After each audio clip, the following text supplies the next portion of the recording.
Hello students, in previous lecture I started with the concept logical equivalence and today we will see few more sums related to that. So using truth table, prove the following logical equivalences. First one, P double implies Q equivalent to P and Q or negation of P and negation of Q.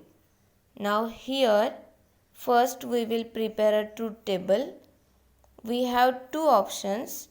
Either we can prepare two different truth tables for these two, and if the last column of both the statements are identical, then we can say that these two statements are logically equivalent. Or we can prepare only one truth table containing these two columns from which we can decide whether they are identical or not.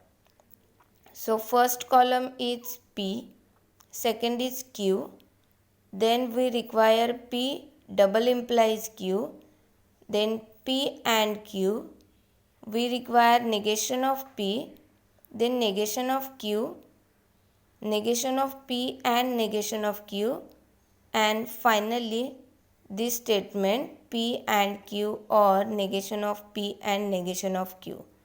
We call these columns as 1, 2, 3, 4, 5, 6, 7 and 8. Now as we know that when two statements are given, we consider four possibilities in which the columns for P and Q are fixed. T, T, F, F, T, F, T, F. Now P double implies Q will gives us these values. When both are true then true, and when both are false then true, otherwise false. Then P and Q. Out of two statements, any one is false, then answer is false. Then negation of P column. So we will get F, F, T, T. Negation of Q column. F, T, F, T. Then negation of P and negation of Q. Again, out of two statements, any one is false, then answer is false. And here P and Q or negation of P and negation of Q. So for or out of two statements, any one is true, then answer is true. Here also true. Now since column 3 and column 8 are identical, so we can say that these two statements are logically equivalent. Now one more example. P and Q implies R equivalent to P implies Q implies R. Now here three statements are given, so we consider 8 possibilities. Column P, Q and R will be fixed. Then we will write the remaining required columns. So P and Q, then P and Q implies R, then Q implies R, then P implies Q implies R. Now here as we know the column P will be 4 times T 4 times F, Q will be 2 times T 2 times F, then R will be TF TF TF TF, means 1T 1F 1T 1F, like that. Now P and Q, out of two statements any one is false, then answer is false. By using that trick we will get this column. Then P and Q implies R. Now for implies we know if the first statement is true and second is false, then only answer is false, otherwise answer is true. So here for the next possibility, here first statement is true and second is false, so we will get false, and remaining all will be true. Now Q implies R. Here first statement is Q and second statement is R. So if first statement is true and second is false, then only answer is false. First is true and second is false, then only answer is false. Remaining all will be true. Now P implies Q implies R. Again, by using the same trick, this will be the first statement and this will be the second statement. When the first statement is true and second is false, answer is false. Remaining all will be true. Now here, since column number 5 and column number 7 are identical, therefore these two statements are logically equivalent. Now next part, tautology, contradiction and contingency. Now tautology means a statement pattern whose truth value is true for all possible combinations of truth values of its prime components is called a tautology.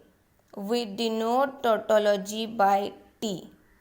Now in easy way, we can say that whenever we want to check for the tautology, first for the given statement we will construct a truth table, and if the last column of that truth table contains all T, means only T as the truth value will be present in the last column, then we can say that that statement pattern is tautology. Now contradiction, a statement pattern whose truth value is false for all possible combinations of truth values of its prime component is called a contradiction. We denote contradiction by C. Now in easy way, we can say that for contradiction, for the given statement, first we will construct a truth table, and if the last column of that truth table contains only truth value as F, then we can say that the given statement pattern is contradiction. Now contingency, a statement pattern which is neither a tautology nor a contradiction is called a contingency. Now in easy way we can say that if the statement pattern is neither tautology nor contradiction, then that is contingency. Means whenever any statement is given, first we will construct the truth table, and if the last column contains both T as well as F, then we can say that that statement pattern is contingency. Now we will see the question. Using truth tables, examine whether each of the following statement is a tautology or a contradiction or contingency. Now the statement pattern is given. First we will construct the table. Then from the last column we will check whether we are getting the value true everywhere or false or both T as well as F. So first we will construct a table.